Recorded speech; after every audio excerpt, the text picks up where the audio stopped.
serta drone tempur juga disebut dikerahkan dalam operasi itu. Sasaran utama meliputi fasilitas pertahanan dan pangkalan udara Ukraina. Rusia mengklaim sejumlah perusahaan militer di Kiev berhasil dihantam. Fasilitas yang disebut menjadi target terkait produksi drone dan peralatan militer. Beberapa pusat perekrutan militer Ukraina juga diklaim terkena serangan. Di wilayah Zaporizhia, Rusia mengaku menyerang pabrik mesin yang mendukung industri pertahanan. Salah satu target yang disebut adalah fasilitas produksi mesin pesawat. Serangan juga dilaporkan menyasar perusahaan pembuat komponen drone. Fasilitas logistik yang mendukung operasi militer Ukraina turut menjadi sasaran. Di Kharkiv, Rusia mengklaim menyerang beberapa perusahaan yang terkait sektor penerbangan. Dua fasilitas energi yang digunakan untuk kebutuhan militer juga disebut terdampak. Sementara itu, perusahaan pertahanan milik negara di wilayah Sumy diklaim ikut diserang. Rusia juga melaporkan serangan terhadap infrastruktur sejumlah pangkalan udara Ukraina.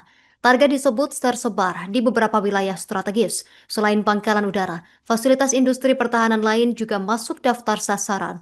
Kementerian Pertahanan Rusia kemudian merilis klaim terbaru dari medan tempur. Mereka menyebut Ukraina kehilangan sekitar 1.200 personel dalam sehari. Angka tersebut disebut berasal dari berbagai sektor garis depan. Rusia mengklaim kerugian terbesar terjadi di sektor timur dan tengah. Sejumlah kendaraan lapis baja serta sistem artileri juga diklaim dihancurkan. Dalam laporan yang sama, Rusia menyebut beberapa sistem perang elektronik berhasil dilumpuhkan. Di berbagai wilayah pertempuran, pasukan Rusia mengaku terus menekan posisi Ukraina. Selain operasi darat, serangan terhadap lokasi peluncuran drone juga dilakukan.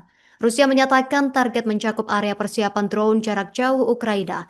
Posisi pasukan Ukraina dan lokasi tentara bayaran asing juga diklaim diserang. Menurut Moskow, total ada lebih dari 100 lokasi yang menjadi sasaran operasi. Di udara, Rusia mengaku berhasil menggagalkan ratusan ancaman dari Ukraina. Sistem pertahanan udara disebut menembak jatuh 381 drone. Selain drone, beberapa bom berpemandu juga diklaim berhasil dihancurkan. Rusia turut menyebut 3 roket HIMARS berhasil dicegat. Seluruh informasi tersebut berasal dari pernyataan resmi Kementerian Pertahanan Rusia. Hingga kini, belum ada verifikasi independen atas berbagai klaim yang disampaikan kedua pihak. Pertempuran di sejumlah wilayah pun masih terus berlangsung tanpa tanda mereda.